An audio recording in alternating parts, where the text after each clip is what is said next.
Sin duda, pensamos que amamos la verdad, pero ¿amamos toda la verdad o solamente la verdad que nos convenga? Juan 8:32, conoceréis la verdad y la verdad os hará libres. Dice que Jesús, la verdad, no dice cierta verdad o la verdad que le guste o la verdad que haya aceptado. Más bien él dice simplemente la verdad, la pura verdad y toda la verdad.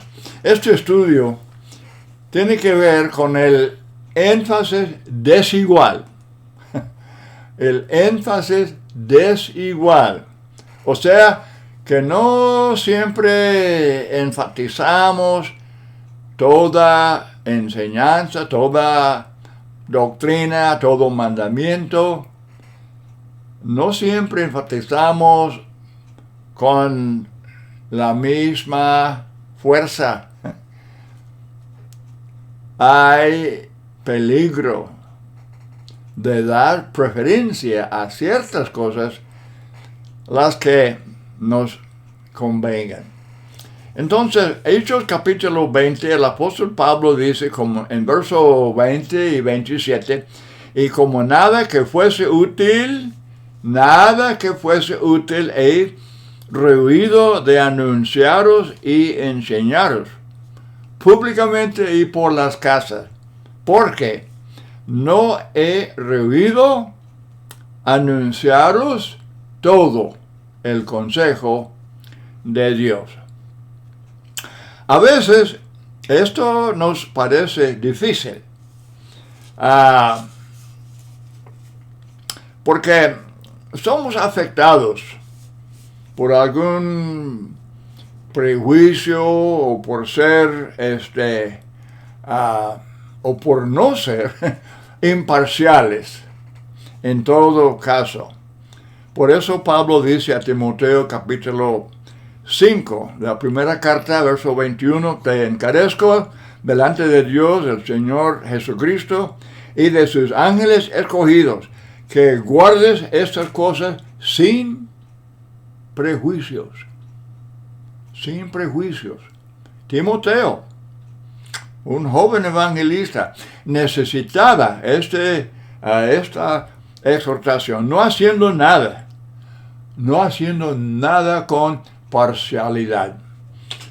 En este estudio, pues, examinamos ciertas doctrinas, ciertas prácticas que a veces reciben menos énfasis que otras cosas. Por ejemplo, los escribas y fariseos, ellos dieron énfasis desigual a las leyes de Moisés. Por ejemplo, en Juan 8:5, los escribas y fariseos le trajeron a una mujer sorprendida en adulterio y poniéndola en medio, le dijeron, maestro, esta mujer ha sido sorprendida en el acto mismo de adulterio. Y en la ley nos mandó Moisés a apedrear a tales mujeres. Y en la ley nos mandó Moisés, ¿tú pues qué dices? En esta ocasión, los escribas y los fariseos, ellos querían mostrar mucha fidelidad a la ley de Moisés. Sin embargo, en Mateo 15, Jesucristo les dice, ¿por qué también vosotros quebrantáis el mandamiento de Dios por vuestra tradición? Porque Dios mandó diciendo, honra a tu padre y a tu madre, y el que maldiga al padre o a la madre muera irremisiblemente. Pero vosotros decís, cualquiera que diga a su padre o a su madre, es mi ofrenda a Dios, todo aquello con que pudiera ayudarle, y ya no ha de honrar a su padre o a su madre. Así habéis invalidado el mandamiento de Dios por vuestra tradición. Y hay mucho peligro de eso en el mundo religioso. Tantas enseñanzas y prácticas, tantas doctrinas deberían ser examinadas a la luz de las Escrituras para estar bien seguros de que no son simplemente enseñanzas, doctrinas, mandamientos, tradiciones de los hombres, y seguramente contradicen la misma palabra de Dios. En Juan capítulo 4, 24 tenemos el ejemplo de la mujer samaritana. Ella quería enfatizar el lugar para adorar a Dios. Pero Cristo pone el énfasis sobre el adorar en espíritu y en verdad. Dios es espíritu, y los que le adoran en espíritu y en verdad es necesario que adoren. Explicamos que según el patrón divino hay ciertos actos de culto.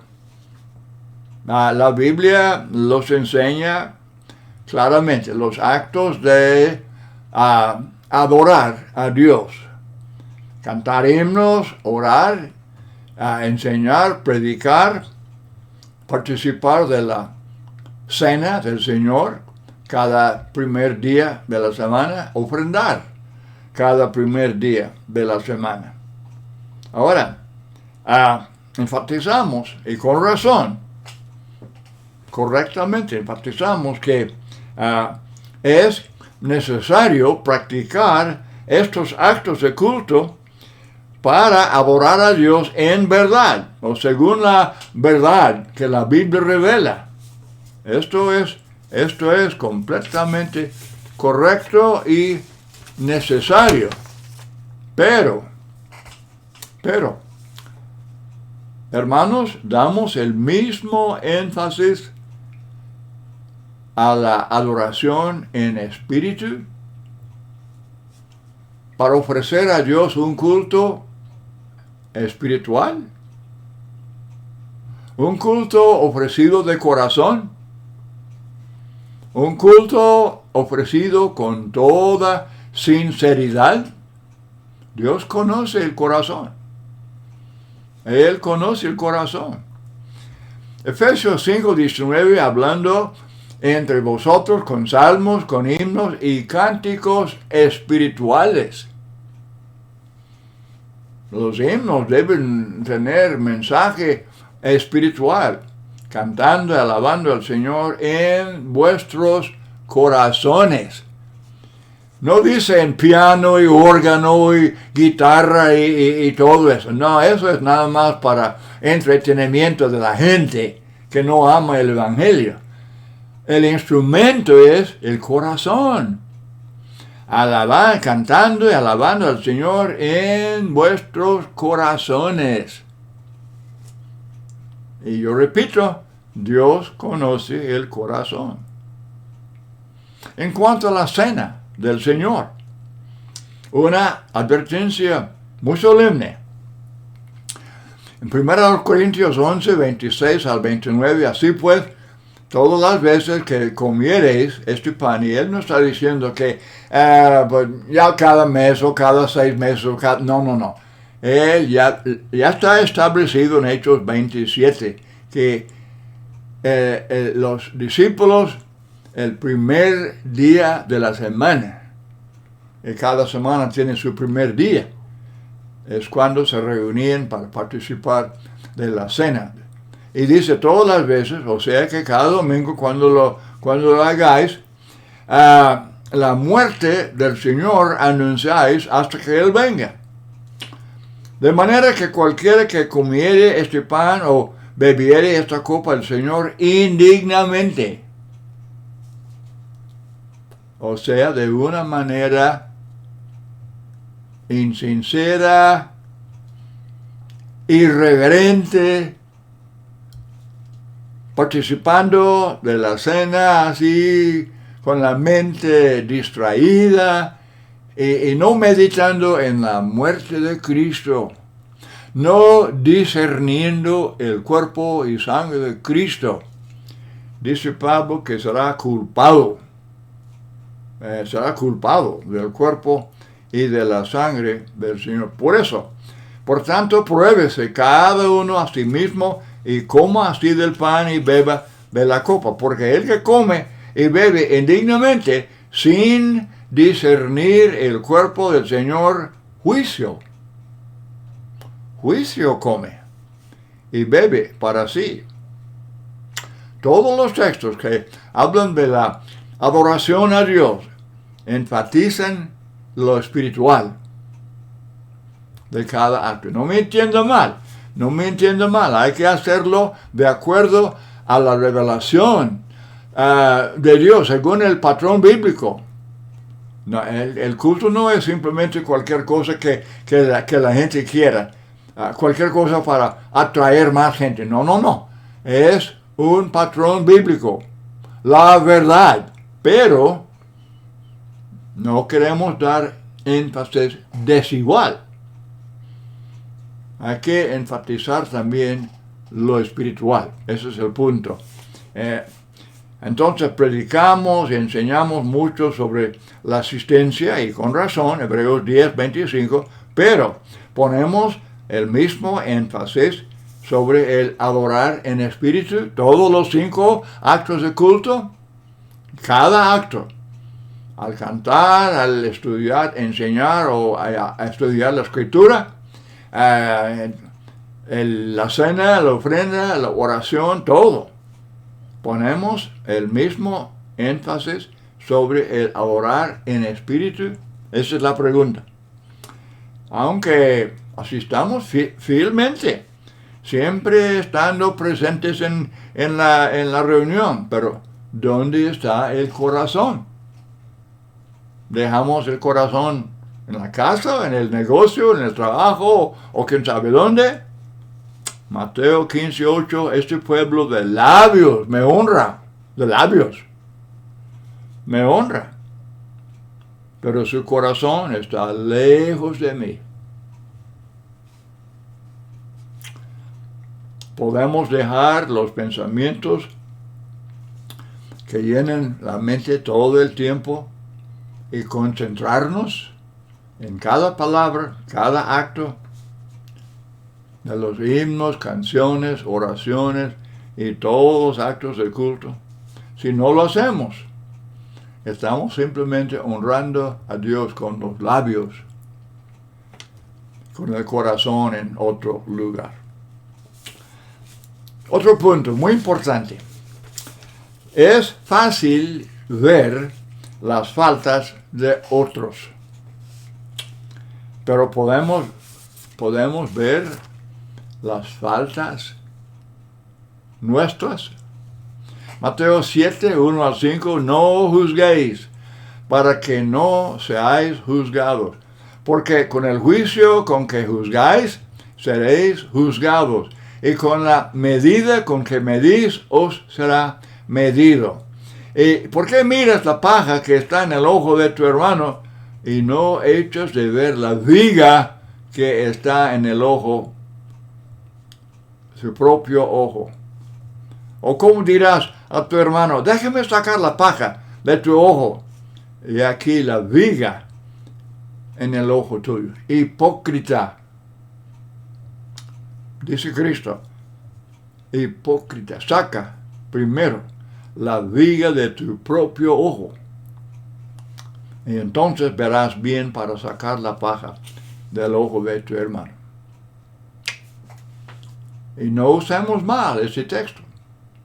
Hay textos que nos obligan a juzgar el pecado, el error doctrinal. Sí, claro, dice la Biblia juzgar con justicia, pero no con prejuicio, como el caso de Mateo 7. con hipocresía. Es lo que Jesús condena. Cuestión de dónde poner el énfasis. Solamente en las faltas ajenas o también en las de nosotros. Otro punto. Restaurar al hermano, pero no olvidar en el proceso, no olvidar que también podemos tropezar nosotros. Gálatas 6:1. Hermanos, si alguno fuere sorprendido en alguna falta, vosotros que sois espirituales, restauradle con espíritu de mansedumbre, considerándote a ti mismo, no sea que tú también seas tentado.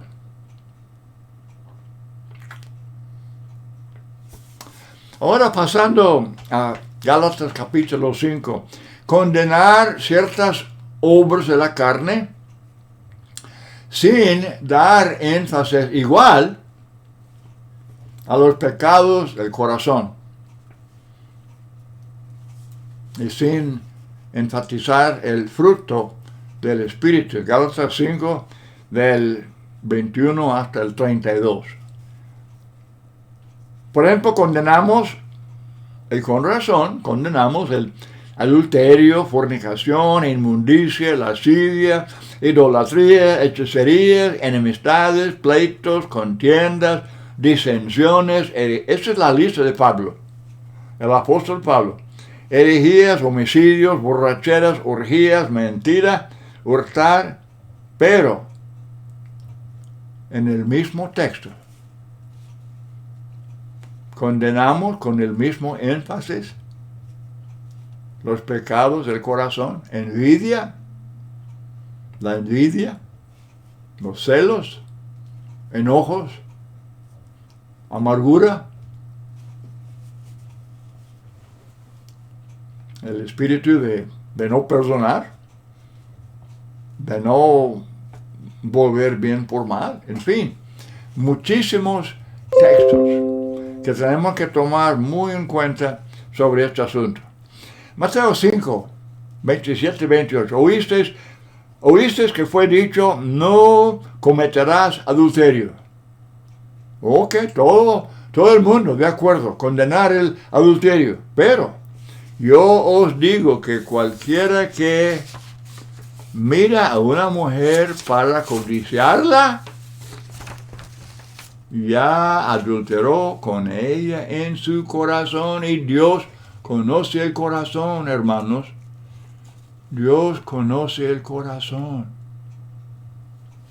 Y Él dice que eso también es adulterio. Mirando a una mujer para codiciarla. Lo mismo, el mismo capítulo, Mateo 5, 43, 44, oísteis que fue dicho, amarás a tu prójimo y aborrecerás a tu enemigo. Pero yo os digo, amad a vuestros enemigos, bendecid a los que os maldicen, haced bien a los que os aborrecen y orad por los que os ultrajan y os persiguen. Hermanos y amigos, no es siempre fácil poner el énfasis igual, sobre los mandamientos del Señor.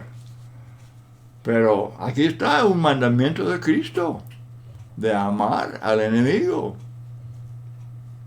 Siempre buscar el bienestar del enemigo.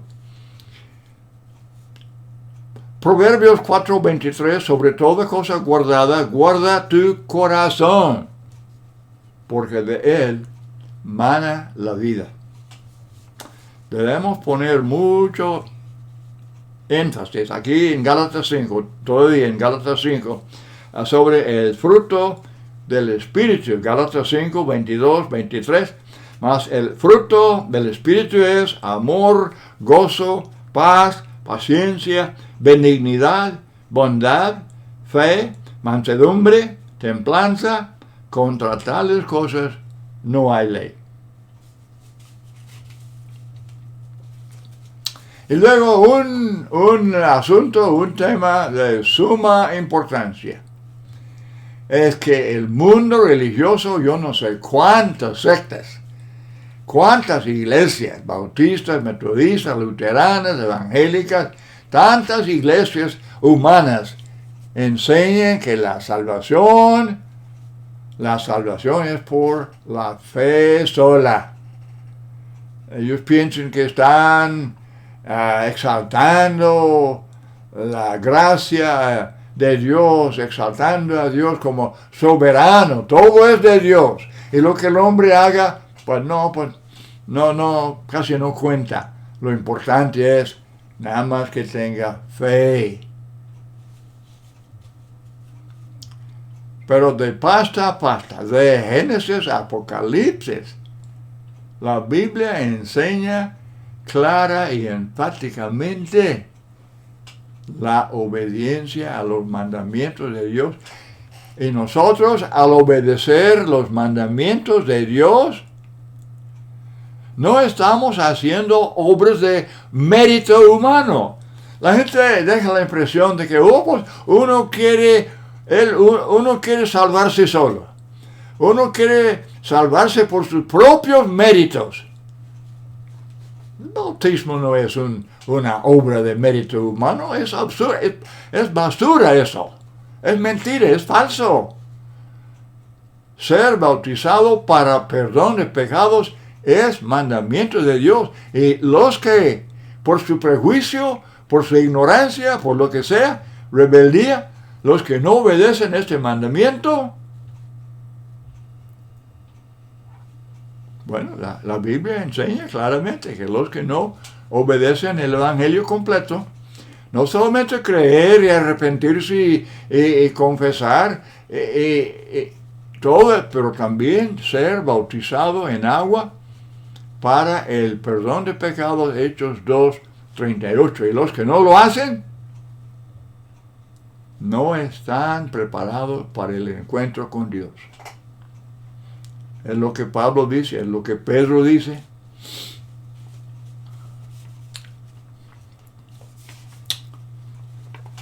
Juan 3:16 y muchos textos enfatizan la fe.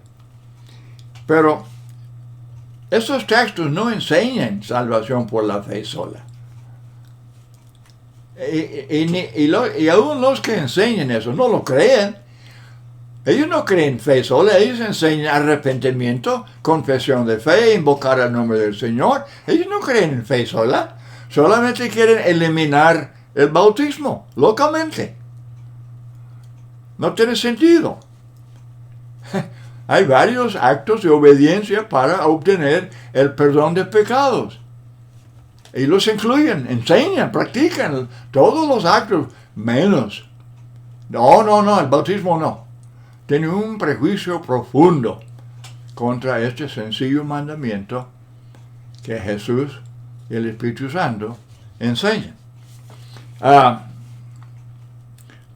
Juan 5:25 dice que los que oyen vivirán. Nada más oír. Dice Romanos 10:10 que la confesión es para salvación. Nada más confesar. El arrepentimiento es para vida. Nada más arrepentimiento. No hay solo. La cosa es que una palabra se menciona que representa el obedecer al Evangelio. Una palabra representa los 5 actos. Dice Pedro, 1 Pedro 3:21, que el bautismo salva. ¿Nada más el bautismo como el bautismo infantil salva? Claro que no. Pero salva a los que creen, se arrepienten, confiesan a Cristo. Eso sí, salva. Los que hagan eso reciben la salvación, la justificación, el perdón de los pecados. El apóstol Pablo, en sus cartas, Pablo, muchos citan varios textos, incluyendo los de Pablo, diciendo que él enseña la fe sola. Pero en lugar de enseñar la fe sola, él, por ejemplo, dice en Gálatas 5, versículo 6, habla de que en Cristo ni la circuncisión vale, ni la incircuncisión, sino la fe que obra. Sino la fe que obra por el amor. Santiago 2:24, la fe sin obra está muerta, no vale. Juan 3:16 es una fe obediente, fe activa. No es pura una acción mental, cree que el Señor viene o algún hecho bíblico. No es simplemente eso, es fe activa. ¿Se acuerdan los hombres que subieron al techo? Quitaron el techo para bajar al hombre ahí para que Jesús lo sanara. ¿Se acuerdan?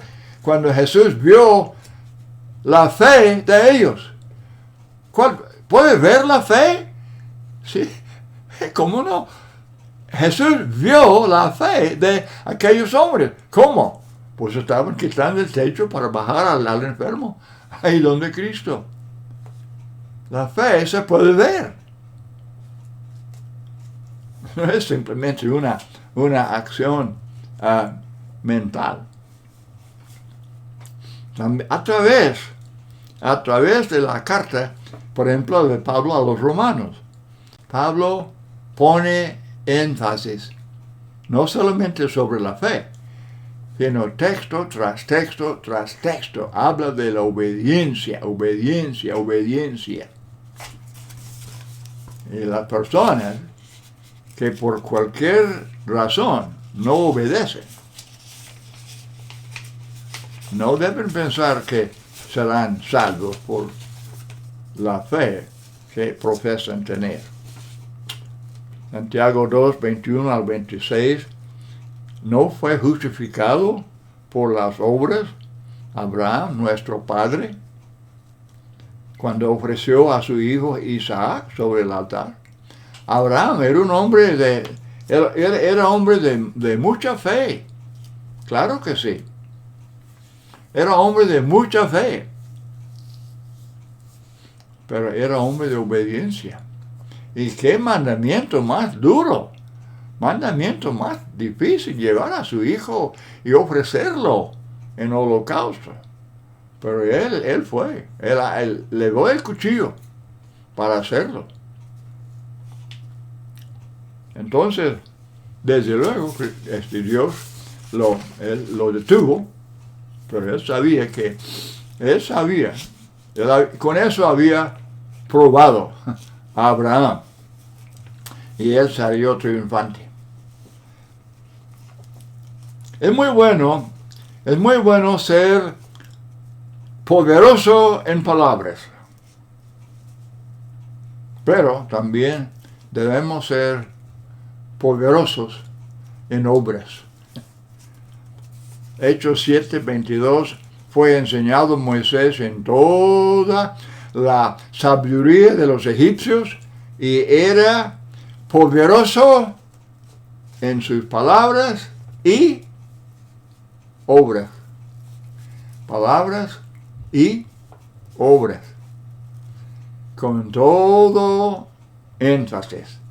Esto se puede decir de Jesús, que era poderoso en palabras y en obras. Y también se puede decir del apóstol Pablo y de muchos otros de los héroes en la Biblia. Otro punto que merece énfasis igual y no desigual. Que la esposa esté sujeta al marido, sí, la Biblia enseña esto en Efesios 5. Pero también que el marido ame a su esposa. Efesios 5, 22, las casadas estén sujetas a sus propios maridos como al Señor, porque el marido es cabeza de la mujer, así como Cristo es cabeza de la iglesia, la cual es su cuerpo y Él es su Salvador. Así que, como la iglesia está sujeta a Cristo, así también las casadas lo estén a sus maridos en todo. Pero siga leyendo. Efesios 5, 25, maridos, amad a vuestras mujeres, así como Cristo amó a la iglesia y se entregó a sí mismo por ella, un amor sacrificial. No simplemente un amor de palabras, sino de acción, aún de amor sacrificial. Así también los maridos deben amar a sus mujeres como a sus mismos cuerpos. Como a sus mismos cuerpos. El que ama a su mujer, a sí mismo se ama.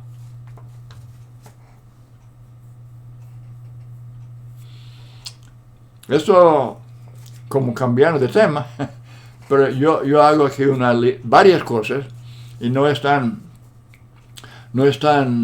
conectadas, pero predicar, enseñar públicamente, la Biblia enseña eso, muchos textos, pero también enseñar privadamente. Hermanos, hay mucho énfasis sobre el invitar a la gente a los servicios para oír la predicación. Pero Jesús no solamente enseñó públicamente, sino que todos los días andaba enseñando a la gente individualmente. ¿Verdad? Individualmente. Hay varios casos de individuos que fueron enseñados personalmente por Jesús. Nicodemo, la samaritana, Zaqueo, María, Marta, ¿cuántos más? Ahora, en muchas iglesias se descuida la obra personal. Los miembros deben estar enseñando a familiares, a vecinos, amigos, conocidos. La obra personal es de suma importancia y merece énfasis igual. El púlpito es indispensable, es muy importante, claro. Clases bíblicas que la iglesia tiene también. Pero el estudio y la enseñanza a diario. Los cristianos, para ser la luz del mundo, para ser la sal de la tierra, para tener la influencia que debemos tener, hay que estar en la conversación diaria, enseñando a cualquier persona que nos escuche. Se enfatiza mucho la ofrenda, que debemos ofrendar según Dios nos haya prosperado cada primer día de la semana. Esa es Biblia, 1 Corintios 16, 1 y 2. Esto es muy correcto. Pero también debe haber énfasis sobre la ayuda individual, aparte de la ofrenda en la iglesia. Efesios 4:28, el que hurtaba, no hurte más, sino trabaje, haciendo con sus manos lo que es bueno, para que tenga que compartir con el que padece necesidad. Obviamente eso es una acción individual, es algo privado. Y uno ayuda y desde luego no suena trompeta, no está anunciándolo, pero es parte de su actividad diaria. Mateo 25, un texto largo. Jesús se identifica con sus discípulos. Y él decir que si ayudamos a ellos, ayudamos a Cristo. Y si no les ayudamos a los discípulos de Cristo, pues no ayudamos a Cristo.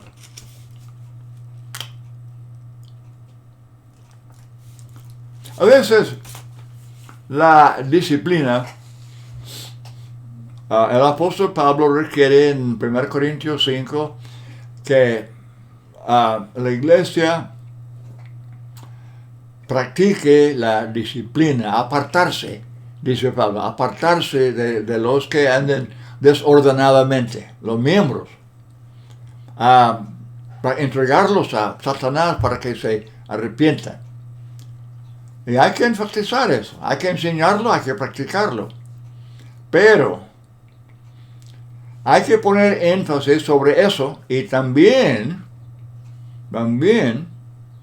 debemos poner énfasis igual sobre Gálatas capítulo 6, verso 1. Hermanos, si alguno fuere sorprendido en alguna falta, vosotros que sois espirituales, restauradle con espíritu de mansedumbre. O sea, hay muchos textos que enseñan el deber de los cristianos, el deber de cada miembro, de fijarse en hermanos débiles, hermanos que comienzan a descuidar la asistencia o que haya caído en cualquier error, para que no se pierdan. Trabajar para restaurar y hacer eso así constantemente. Y esto es antes. Esto es primero. Y luego, si todo esfuerzo falla, si no es posible restaurar, pues ya llegamos al punto de Corintios 5, de disciplinar. Aquí otra cosa que quiero mencionar. Le puede extrañar tal vez, pero siempre estamos condenando el fumar. Yo lo hago, es un vicio que seguramente debería dejarse. Es un vicio que hace mucho daño al cuerpo y aún puede causar enfermedades graves. Ok, pero el cuerpo es el templo del Espíritu Santo. Por eso evitar los vicios, el tomar y el fumar y drogas y todo eso. Pero